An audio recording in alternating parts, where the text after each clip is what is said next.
right now. Just a couple of quick reminders. We've got Winter Field Day coming up next weekend, so be prepared for that.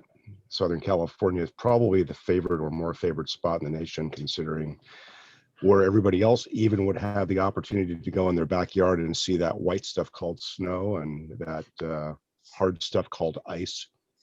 We're probably a little more blessed than that, so please take advantage of that if you can. Just Google Winter Field Day, easy answers there, lots of information about what you can do, what needs to be done. If you're going to play by the rules and play the game otherwise, perfectly acceptable to pass out points working from the comfort of your comfy chair inside your home QTH or wherever you happen to be. It's not real stringent on how you can participate, so please do play, take advantage of the opportunity.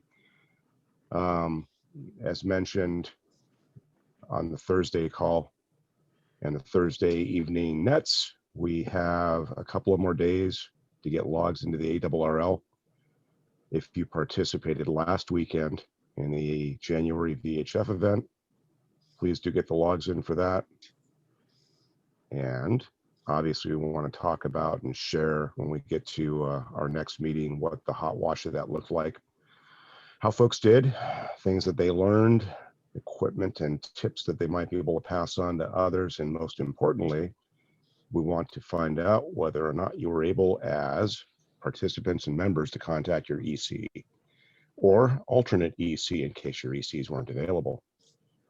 We discussed that in the last meeting. I don't really have anything else as far as announcements, timings of events or anything else, Dave, for this particular session. All right, Rob, do you have anything? Dave, the only thing I have is that the annual update of the ARES comp plan is underway. Thank you to those ECs that have given me comments so far. And we're incorporating those. And if anybody else has any comments, anybody in the general membership also, do you see any errors in the comp plan? Let me know and we'll get those fixed. Thank you, K6RJF.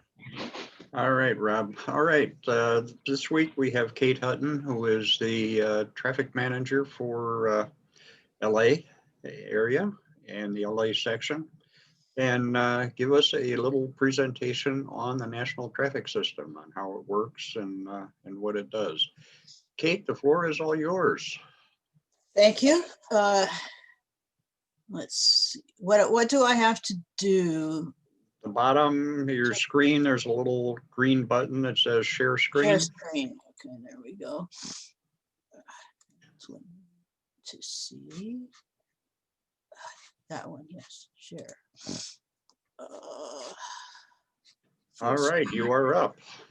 Well, I can get the full screen up there if I plan it here.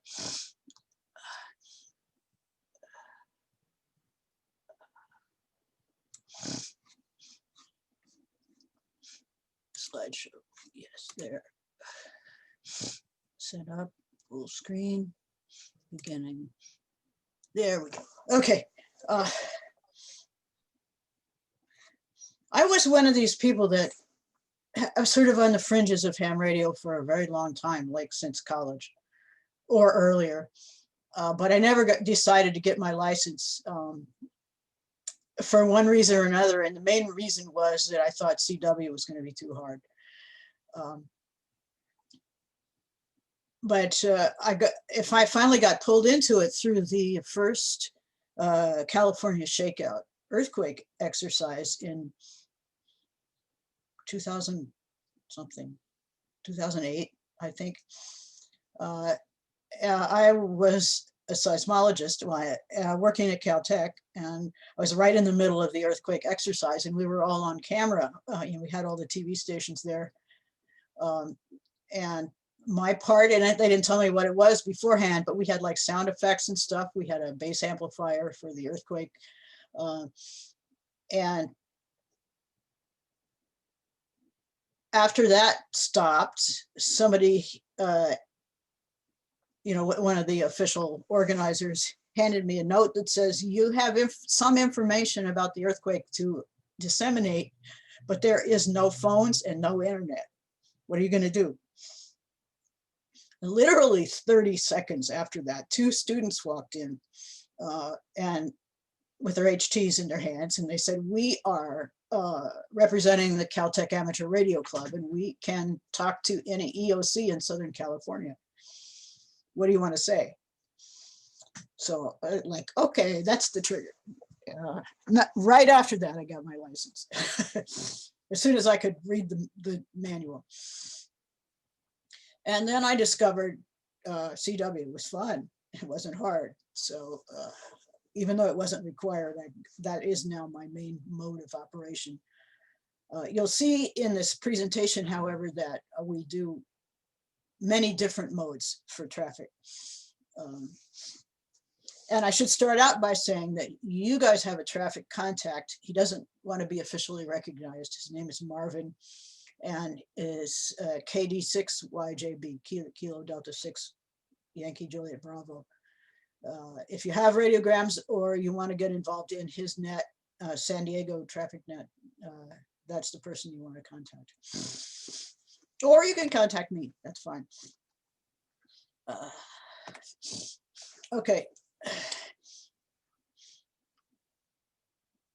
The idea is, well, the original idea, which has to do with the formation of the American Radio Relay League, was to just relay messages. In the days when Hiram Percy Maxim was around, long distance phone calls were expensive. And there was no recorded message on the other end. So if you didn't, the guy didn't pick up the phone, you were just out of luck, right?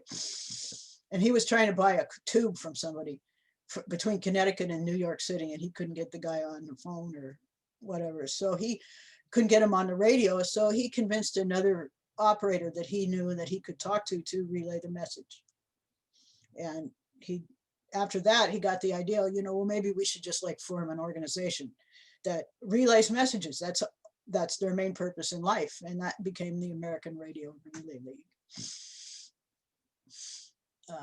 And nowadays, well, it was somewhat different for the first number of years, but after the end of World War II, it was sort of reorganized into the setup that we have now by a fellow named, I forgot his call sign, but it's I'll just wait because he's in the presentation. I don't want to get ahead of myself anyway.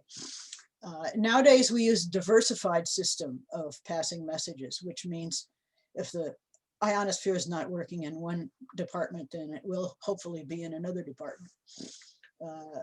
We are using short messages, which are mainly patterned after maritime radiograms. We are pretty thorough about being able to get to the US and Canada, and some parts of Europe and some parts of Australia. But we are not heavily organized in those areas. We use HF, VHF, and whatever, including a mesh network, UHF stuff here, at least in Pasadena or in the Los Angeles area. And we use just about every kind of mode you can think of, except FTs. The FTs are too slow.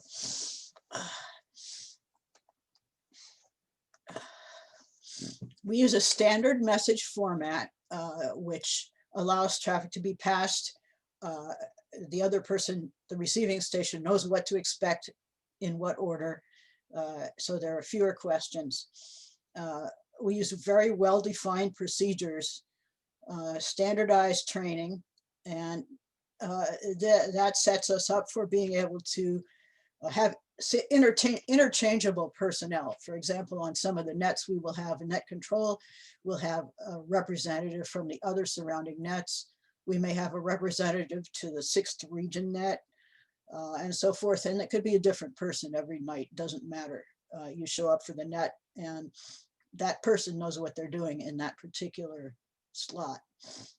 And we also have systematic net times, which we try to sync with propagation, but it doesn't always work. And then we have also established digital links now. okay, historically, here's what I was talking about. Okay, there's the American Radio Relay League with the relay under emphasized there. And the net structure that we have now began in 1949 by George Hart, who was a staff member at ARRL. And it remained an important public service until the internet became popular, basically. Before that, as I said, the telephone service wasn't up to what it is now either. So there were no cell phones. So it had a big niche to fill. And every ham knew how, every ham put in some time, mostly on the NTS, at least for a while, and knew how to format and pass a radiogram.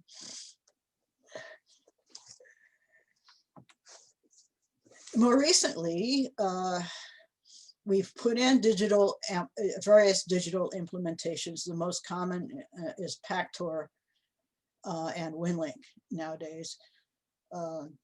In the 1990s, the version of the NTS called NTSD for digital is an automatic digital forwarding system on HF using Pactor.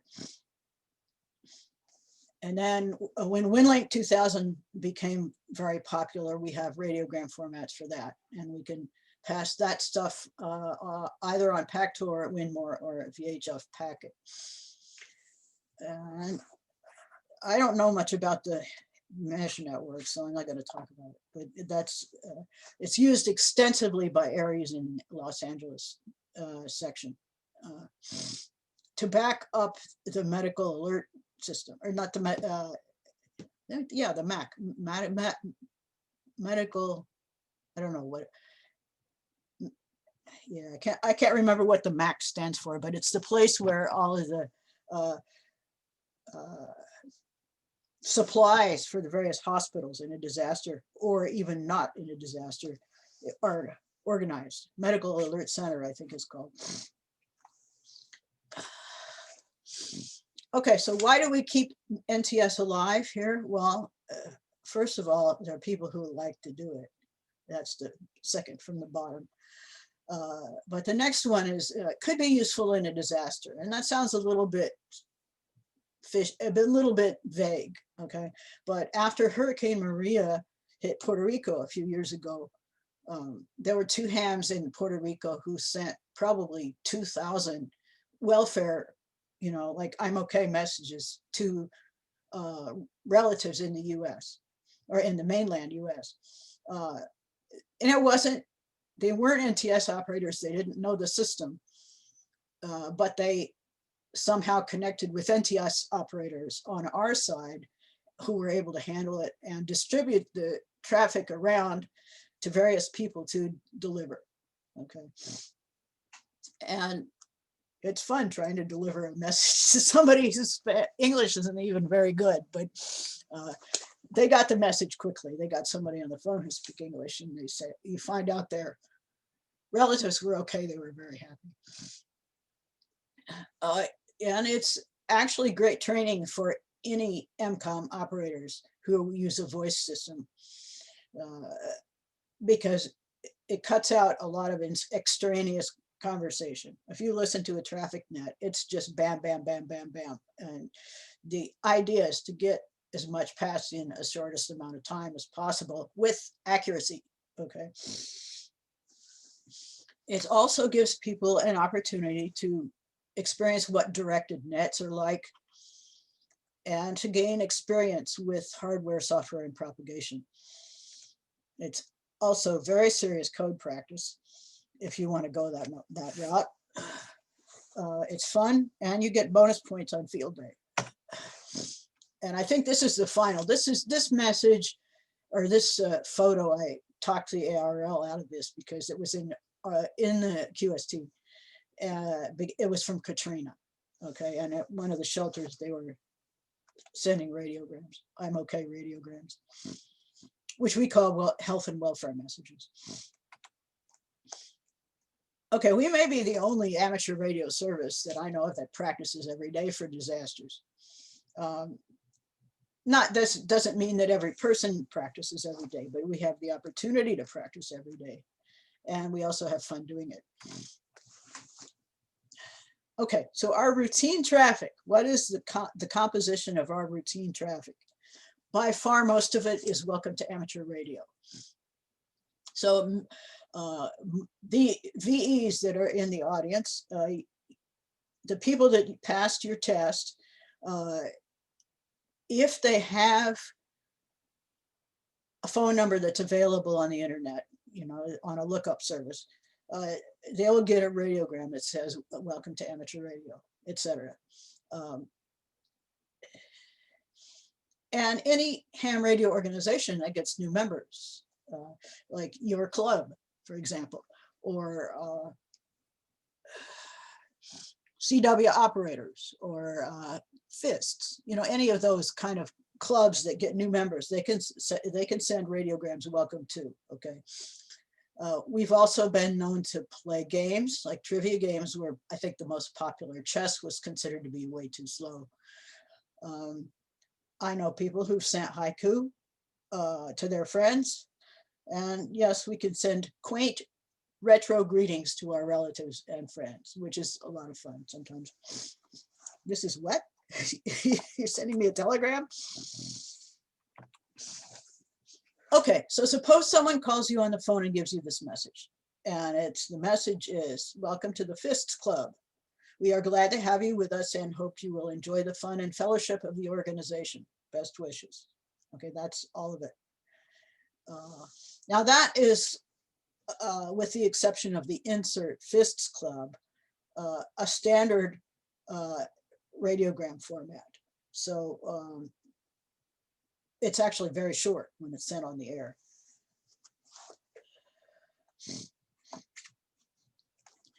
So it's a common type of form that you get. And this is what it looks like when it's traveling. Okay, it has a header or a preamble at the top. It has the address and phone number or email address of the person that's getting it. It has the text, and this is the 69th standard text that's available with the words Fists Club inserted in blanks. Okay. And then there's a break, and then there's the person who sent it, which he put in all of his Fists information as well. So how does it get there? Okay, he was in Michigan, let's say, in the eastern area, and it was going to me in the Pacific area. Okay, so where did it go? It went from the 8th region down here. These are local nets, okay? And the person on one of these local nets would be equivalent to the San Diego traffic net, for example. Would go to the region net here. And in this case, it's the 8th region net. That means there is likely to be a voice of sideband net during the day and a CW net at night. Okay, and there's 2 of them.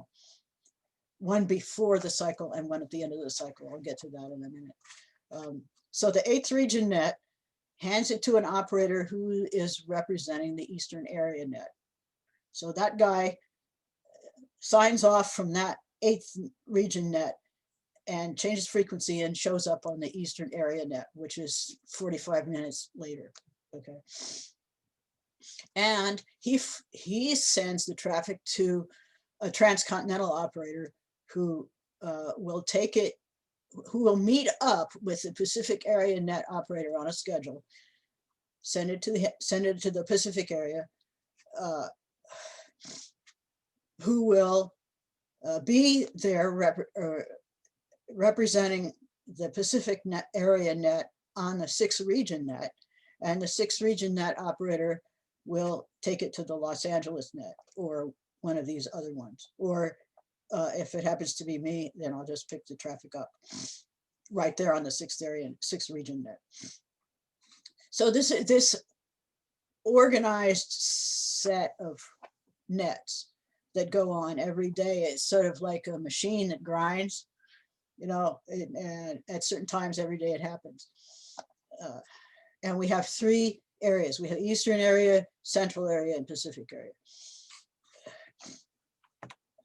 And here's where they are. Sometimes they're a little different than the numbers and the call signs, but sometimes they're close. Like, for example, let's see, Nevada has a 7 call sign, but it's in the 6th region. It's just historical as far as I can tell. Or it's based on propagation also.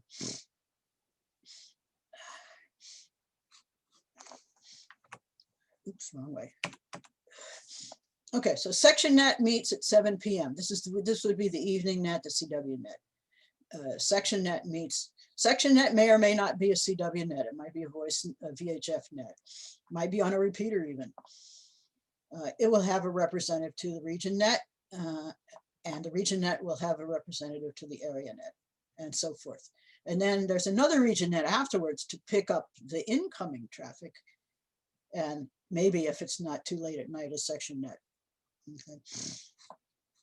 And you can think of it as like the diagram, outgoing traffic flows up at the beginning of the cycle and down at the end. The inter-area traffic net used to be called the transcontinental core, carries traffic between the area nets.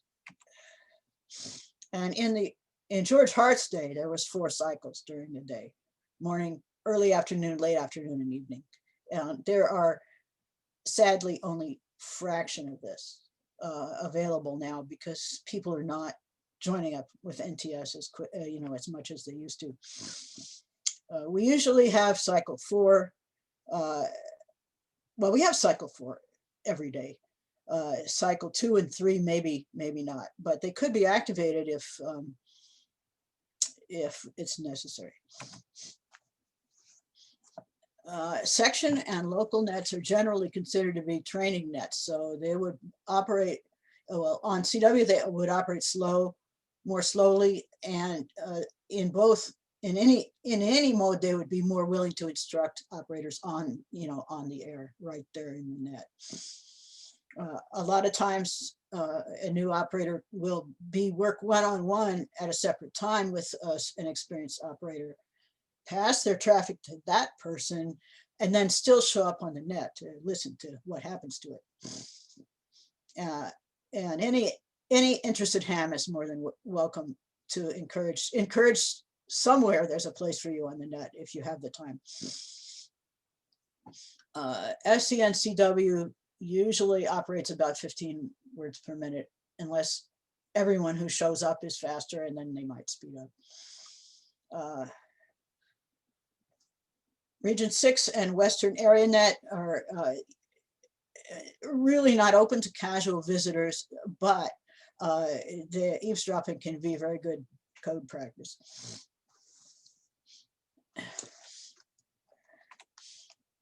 The current configuration, most local nets are still affiliated with NTS.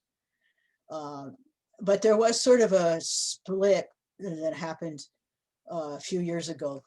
Most, but not all, long-haul traffic nets are now run by the Radio Relay International, or RRI group, and also the digital stuff is run by them. I like to consider it like this is going back to the 1990s when you had your local phone company and then you had your long distance provider that were not the same people. It's sort of like that. But everybody still talks to each other, and even though there were political differences in the beginning. DTN is run by RRI. Let's see. The digital traffic net is parallel to all of this, but is more flexible in the sense that, for example, I have a bunch of traffic that I probably cannot fit into the RN6 venue because I have too much of it.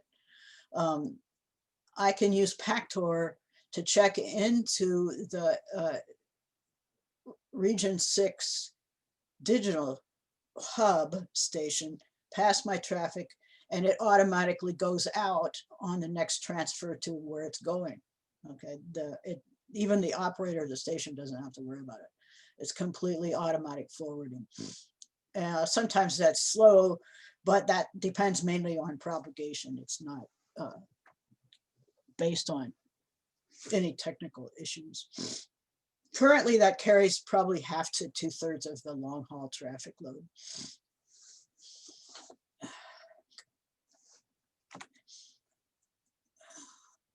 Oh, local affiliates, we have some CERT groups that are involved.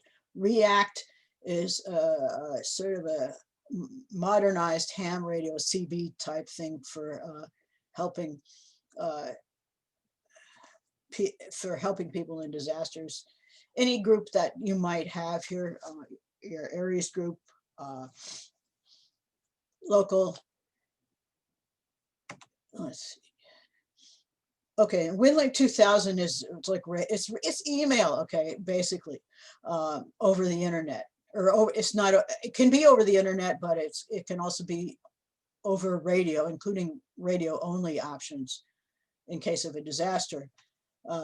And you can put a radiogram in there. You can use any format you want, but you can just stick a radiogram into the text of a Winlink message, send it to someone that you think has access to the NTS in some other way, or you can deliver via messages via Winlink. Doesn't matter. They do have to be small files though, because it's pretty slow. And that works pretty much the same way as the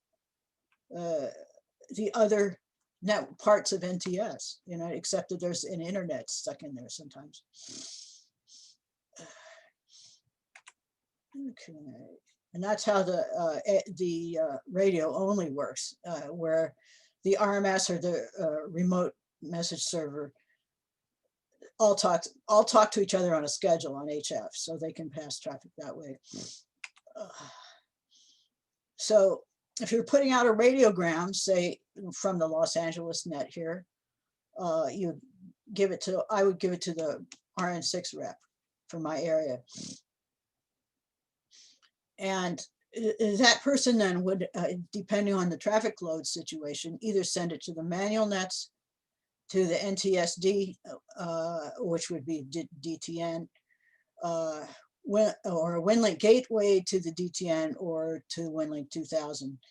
And it would go to somebody in this section, in the area where say the region where the traffic is going, and then it would go to a section net there. Okay, so there are many choices. When you send a message, you don't necessarily know which route it's going to take, which is one reason why we have a convention of all caps and no punctuation in the text unless it's spelled out. Okay, so for example, if there's a comma in the text, it's a COMMA, it's a word. Okay.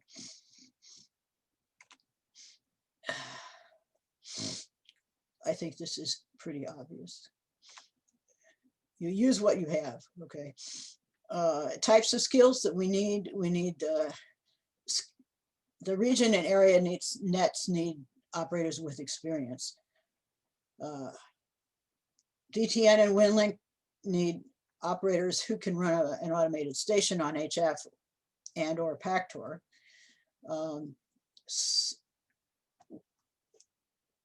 Section and local nets need people to make deliveries.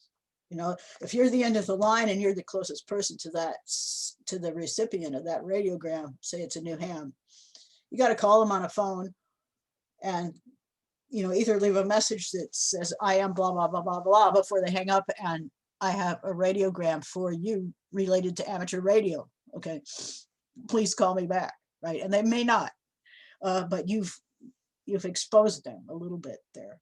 Okay. And all these activities are likely to be needed after a disaster in larger volumes. Okay. Okay. Any questions about that before I move on to the radiogram format?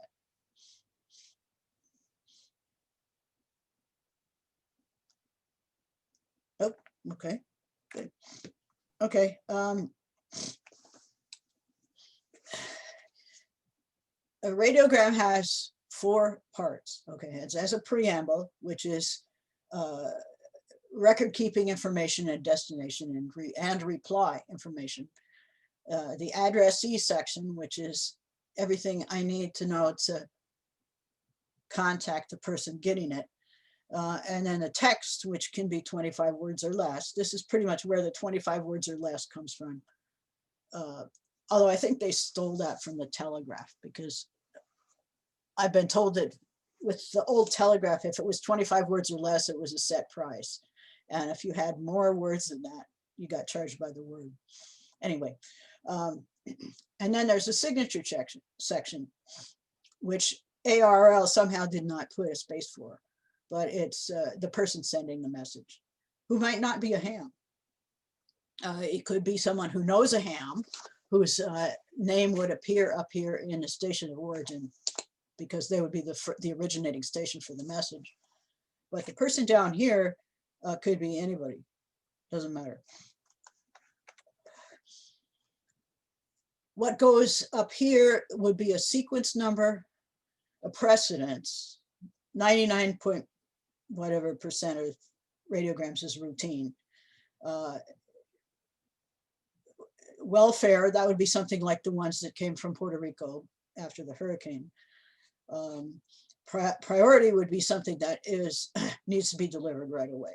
Okay, and I've only seen one priority message in my entire activity with NTS, but I've seen a lot of test priority, which is done during exercises, emergency exercises. And then something that's really urgent would be emergency, and it would be spelled out, and you'd never see that because radiograms are too slow for that situation. Handling instructions can be things like, please reply that the message was delivered. Please ask for a reply from the station, from the third party that you deliver it to. There's a whole list of HX handling instructions. This is the first ham who puts the message on the radio. That's the station of origin, and if there's a problem with the delivery or the propagation of the radiogram, that's the station you have to go back to and check. Check is the number of words. Okay. Place of origin is the town and state where the person down here at the bottom of the signature lives or can be contacted. Okay, it's not the state that the station of origin is in case it's not the same person. Time filed if it matters, and date. Okay, hopefully in Zulu time.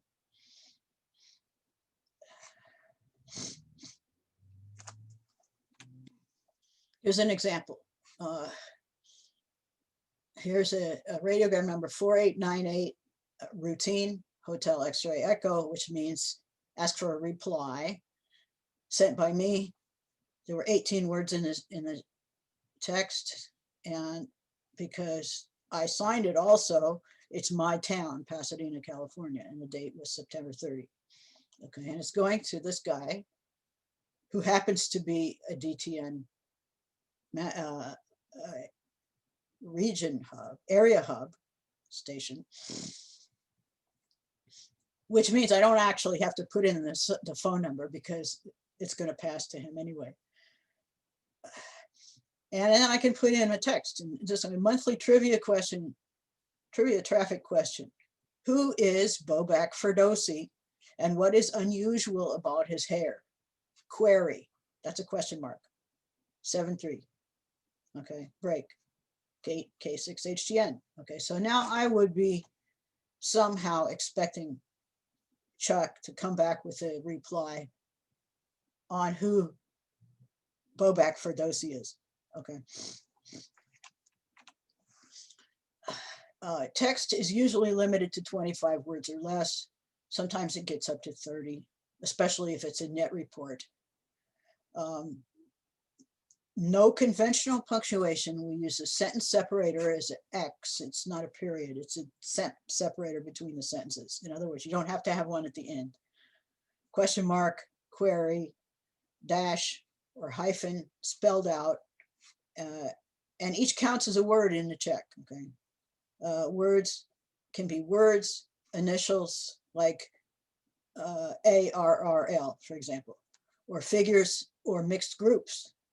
A mixed group might be something like Romeo November 6, which is the 6th region net.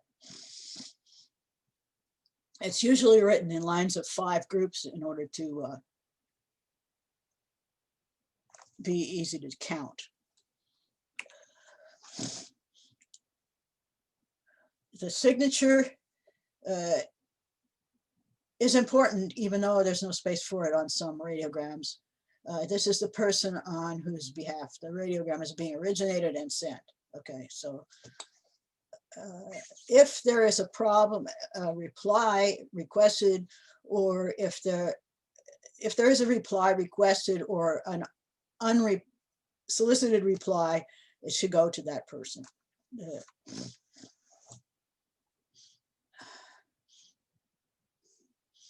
So how do we make this? Let's just say, remember the game of telephone when you were young? You sat around in a circle and you whispered a message from one person to the next around a circle. And sometimes the results were quite different than the way it went in. Okay, well, how do we avoid the NTS coming out like that? Okay, well, one way is to have what we call copy speed, which means don't send faster than the other person can copy, which means you have to have some either feedback or knowledge about that person's capabilities. Okay, common format. In other words, we know exactly what to expect in what order.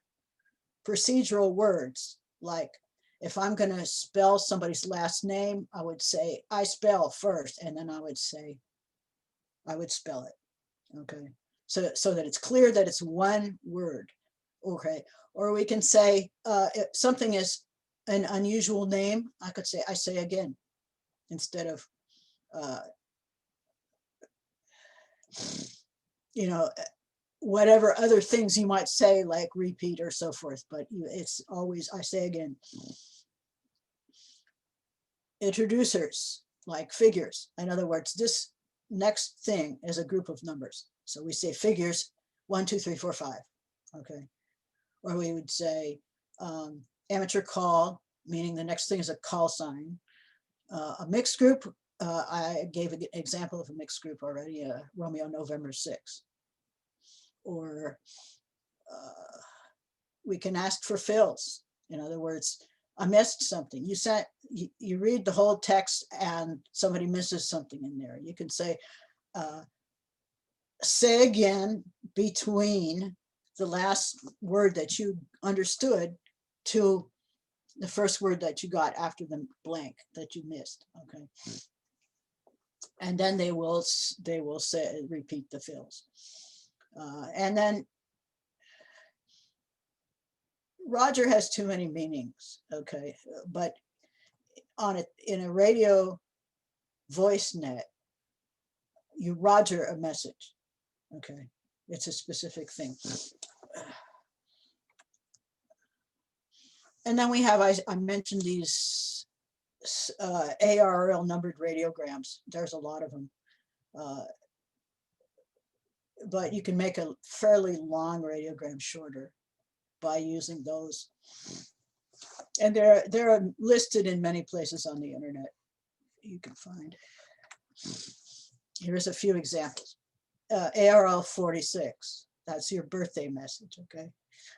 ARRL 47 means I tried to deliver your message and I couldn't. Okay. Now 47 is a select successful delivery. Okay. So ARRL 47 is successful delivery. ARRL 50 is all of that is greetings by amateur radio. So the first 3 characters, first 3 blanks in your radiogram can be ARRL 50 initial X-ray. And that's the first sentence right there. Greetings by amateur radio. Okay. And then you can say the rest of it. And then there's, there's plenty others. 67 is the one that you cannot deliver. And the most common reason is that the phone number you have is not in service anymore. So we need stations, we need net participants, and we need delivery stations. Okay, those are the first level that we need people at. Okay, and we always need people because ham radio operators are not getting any younger. And it's hard to recruit young people into this for some reason. I'm not sure. Maybe they're just too much internet. I don't know. But they aren't interested in passing messages. They may be interested in passing messages in order to enhance their skills on the radio. That's totally fair. And we see some of those. But most ham radio operators have gray hair. We need digital relay stations that can interface with the DTN. Okay. And we need, let's say DRS, okay. DTN stations that can interface with the Winlink and the DTN system. Packet gateway stations are always useful. We need alternate MBO stations for the automatic networks, automatic stations. Like, for example, I'm not sure what was going on in Northern California this week, but my DTN contact was off the air. So I'm stuck with these radiograms, right? Unless I take them some other mode. Opportunities, once you get your hands dirty and your feet wet with the passing radiograms, you can volunteer to be net control on a net that you are comfortable with. Maintains efficient order on the net, makes a traffic list and keeps track of who is getting it, who's sending it, who's getting it, and in what order it needs to be passed, and whether it should be on frequency or off frequency. You can send someone off frequency to send messages to each other and then come back afterwards. You have to be able to understand propagation fairly well. And you have to realize that a lot of check-in people have other time constraints, like they have another net they need to go to.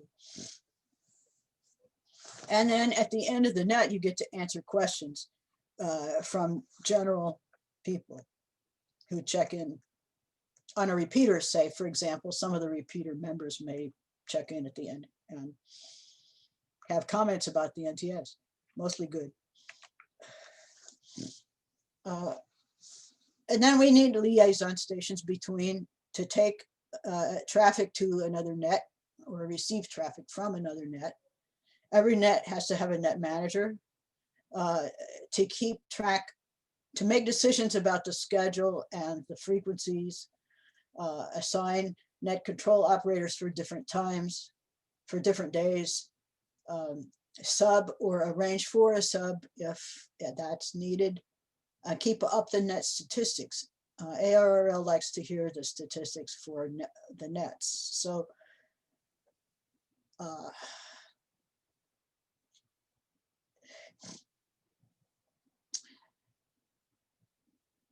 let's see, monthly net report goes to your section traffic manager, and then there needs to be a section traffic manager. And believe it or not, there are some sections in Southern California that don't have one, and it causes problems with NTS. We are also, I sort of capitalize that because it's at the time I made this, we were short on CW operators, and now we have quite a few CW operators, and it's the other nets that have problems. So there's certainly room for hams of all persuasions.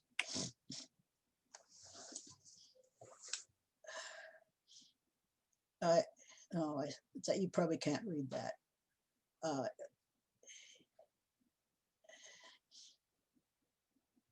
If you Google ARRL LAX,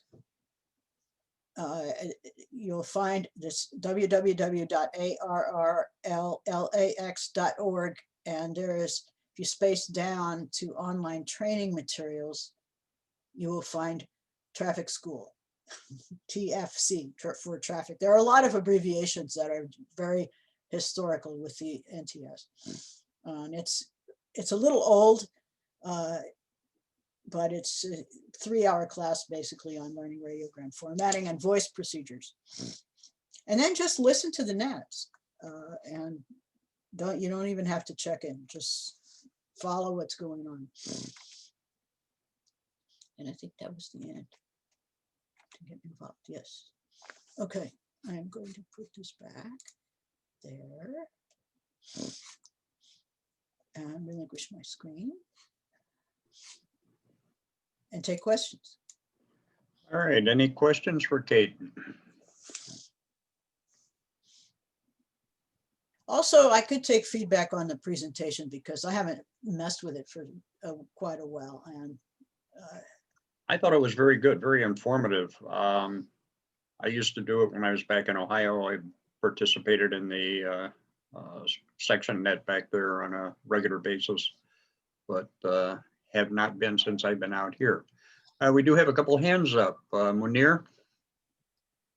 Yeah, so I noticed in the presentation that you were saying that I guess the Winlink side was pretty much just Pactor. Are there any plans to I guess also allow, like, say, VAR HF or any of the other Winlink HF modes or VHF modes, since I imagine a lot more people would have like a sound, like some sort of sound card or whatever, versus like an actual like SCS Pactor modem. well, once you get a message into Winlink, it's in Winlink, it's in the internet. Okay, so you know, it can come out and be picked up by any mode. Right? Okay. But for disasters, though, you do need to think the way you are thinking, which is that we need to have more people in more accessible digital modes, and there are. It is starting. Okay, and VARA in particular is the one that seems to be getting the most attention. But yes, to answer your question, yes. Okay. Thank you.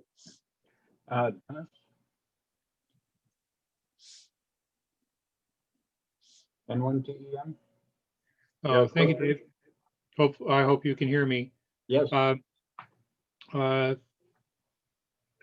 Can you give an estimate of how long it typically takes to get a message from, let's say, San Diego to someplace in Maine? In other words, across the continent? Okay, well, going eastward is harder than coming westward because we have the time zones in our favor coming westward. And I can actually get a message that somebody originated in the same cycle. In other words, today's cycle 4. But it might be 10 o'clock at night when I get it. So if it's not for me, I would have to deliver it the next day. Okay, and going the other way, it's a message almost always has to spend overnight somewhere. Right. Thank you. Well, but I'm saying that's ideal. Okay. Some nets don't meet every day. Like the San Diego net meets 3 times a week. Los Angeles net meets twice a week, although the Southern California net meets every day. RN6 meets every day. RN7 meets every day. And the Western area meets every day. But the funnel in and the funnel out can be variable. It's not an instant messaging service, though. It's just not. It's a fallback, is what it. Or you know, it's gee whiz. You know, I can go back to the 19th century and send you a telegram, right? Very good explanation. Thank you. All right, Rad? There are many grammar rules, you might say, for radiograms. And I would like to acknowledge Greg, who's on the call today, who's up in Davis. And he coded the radiogram template, which is in the Winlink Express software. So all the rules that Kate has in her head and knows by heart, Greg learned, and then he put it in code and put it in the template that we can use when we do Winlink and send out a radiogram. Now, I must have worked with him actually, because I got a lot of questions from the Winlink people about setting that up. And they did a fantastic job. It was great. And you don't have to send the message through Winlink. You can use the template as a format in case you can't remember the format, and print it out and send it on a net. Right? It's a very useful tool.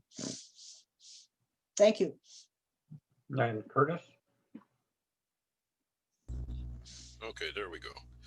Yeah, I don't have a question. I was going to make a comment. Somebody asked, I think Dennis had asked how long it takes to get a radiogram like yeast. I have a friend in Puerto Rico that I tested it on, and this is back when I was just learning how to do it. And it was like maybe a 1 or 2 day turnaround. I actually got a reply back to him.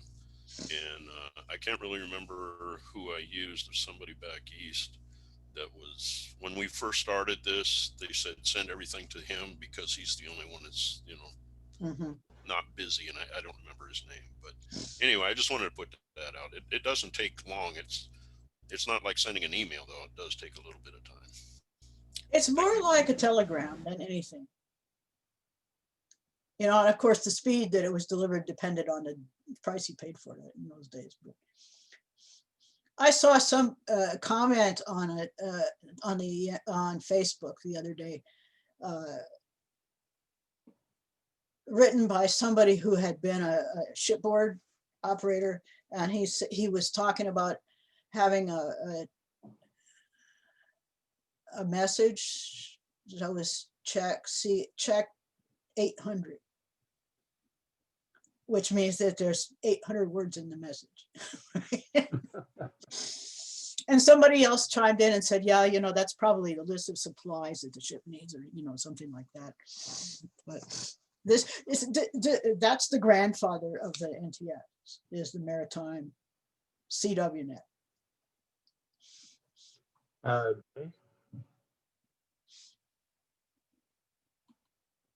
Anybody else? I was just wondering, you said listen in. What's a good way to find out where and when the nets happen locally? Or, you know, something we're likely to be able to hear here. Okay, well, I would start with the San Diego net and get in touch with KD6YJB, find out what the schedule is and what the frequency is. I don't go to that net. So Comment. Yeah, he's on Tuesday, Thursday, Saturday at 8 p.m. on the repeater. Didn't hear that at all. Unless something has changed. Heather knows the you're net. fading out. You're fading out. It's on the same repeater that we have our morning Sunday net. And it's on Tuesday, Thursday, Saturday at 8 p.m.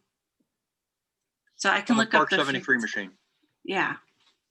And there's another one that you should be able to get to because Marvin can get to it, and that's on Keller Peak at 9 o'clock on Monday, Wednesday, and Friday. And it's called the Southern California Voice Net. Okay, thank you. I have another comment. Go ahead, Heather. If you do make contact with Marvin, he can add you to his email distribution list, and he will send us the traffic before it actually comes out on the net. And so I often will read through those and see if I recognize any of the recipients. And sometimes I'll actually email it to them and say, hey, somebody will be calling you. To try to give them a heads up. Like, if the phone number's wrong, let me know. So anyway, yeah. Now that sort of goes around the purpose of having a radiogram. Marvin says nobody answers their phones anymore, though, Yeah, if they don't recognize the I don't number. answer my phone either unless they leave a message. Now, maybe I should have an update on my message that says, if you have a radiogram for me, leave it. Right? All right, any additional questions for Kate? What? Didn't catch it. I don't see any additional hands going up or any additional questions. Very good presentation, Kate. Thank you very much. Now, David is still trying to ask a question and I can't hear it. I just said that I don't see any more additional questions from anybody. Oh, Frank has a comment. Okay, Frank, go ahead. Hey, boy, I really enjoyed field day bonus points. So Yes, oh, I forgot to mention field day bonus points, yes. Yeah, I used a Winlink and generated my messages. I generated a number of them and I got responses back during field day. It was that fast. So I thought So you can get 100 message points, bonus points for field day for sending a message to your traffic, to your section manager, your own section manager. And then you can get 10 more points for each of 10 radiograms that you send to anybody. Okay, they don't even have to be delivered during field day. They have to leave your field day site by radio. Those are the only requirements. And one of the fun things I do on field day is take messages from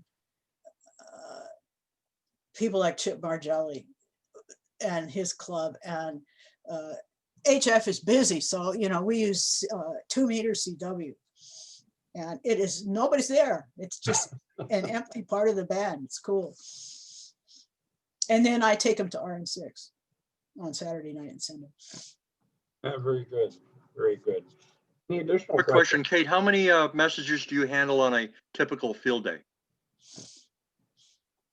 Oh, 30 or 40, maybe more, depending on how many clubs participate through me. And of course, I don't even count the ones that go completely on Winlink because I don't see them.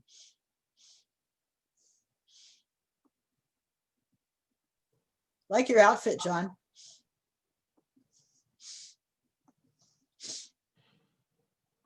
All right, any additional questions for Kate? another comment there. Gosh, so I really enjoyed Winlink is my go-to system for NTS system now. I used to be a high-speed CW operator in Kansas. And I think I checked into 10, the region net once in a while, but it was more at the section level. So that was a lot of fun as a college student there. So, and I've actually delivered health and welfare messages in Kansas because of our tornadoes out there. And so that was really great to be able to help actually deliver. And when there was no comms, we actually went out on foot and delivered our health and welfare messages. So are you set up for CW now? It's been a while. I've started working on my CW again to try to get it back up to speed here. Well, we'd love to have you on a Southern California CW net. It's not what I would consider a high-speed net, but it would get you back in. Right. And it's weekdays at 7 p.m. It's usually 7 p.m., but now it's 4:45 because the propagation really stinks. And it's 3542. Okay. Oh, say that again. 3542. Oh, good. Okay. Thank you. And at least listen to it, you know, get an idea what's going on.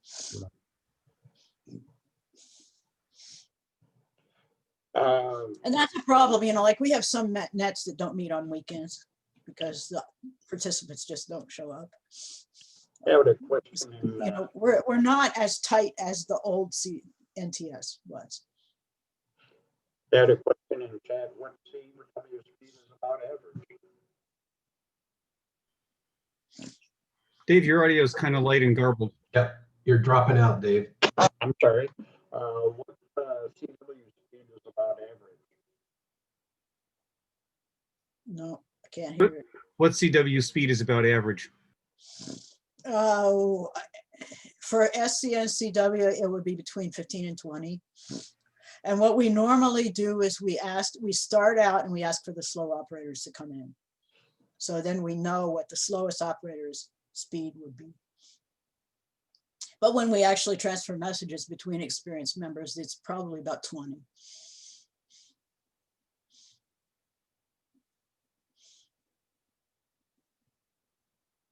I had an interesting story. I was on the CW nets even up to the area level net before I could head copy. And I was writing everything down, including everything net control said. It was driving me nuts. So I went to the CW Academy people and told them my problem. I said, you know, I'm copying at 20 words per minute, but I have to write it down. Right? And they put me into their advanced class. And at the end of 8 weeks, I was copying, head copying. So if you want to brush up on your CW, that's a good place to go. If you want to start to learn CW, it's a good place to go. It's really a different way of life when you can hear the actual words. You Yeah. almost know what they're going to say ahead of time. But even now, certain words and abbreviations and going Well, by. I have a app on my phone called Morse Notifier. And one of the things that we'll do is read my text messages out loud for me. It sort of drives other people crazy. If they're quiet, I don't have to look at the phone. Right? It's useful. Yeah, it's certainly a way to not, sort of talk in code, talk in private. No one else can understand what's going on if you're running fast CW. That's funny. Although I had a friend who was in a radio club meeting and she had the same app, and somebody texted her that I'm engaged. And everybody, or like 6 or 7 people in the radio club meeting going, wanted to know who was engaged. So, it may not be as secret as you think it is. Question. So how is FLDigi copying CW? It's all right. It's good for machine generated CW. It may or may not get your fist, but it's a good way to practice your fist.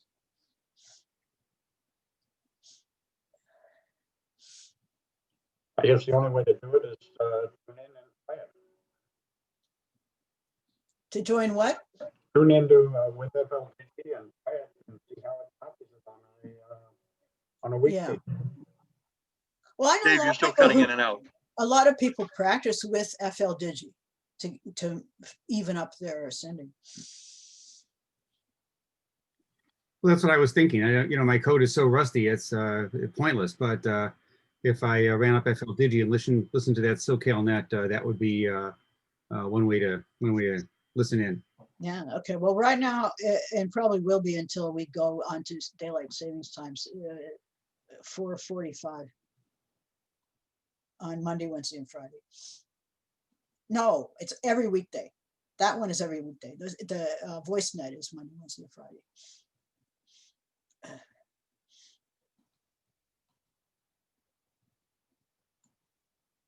Well, I'm glad you guys got something out of this.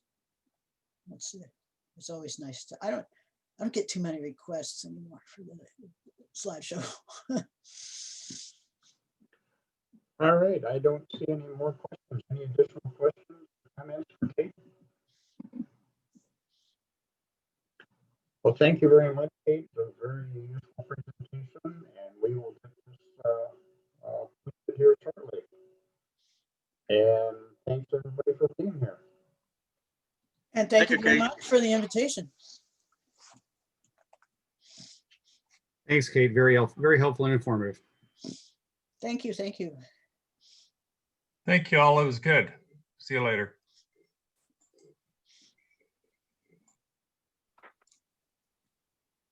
Have a good weekend, everybody. You too. Scratch the kitty for me. See y'all.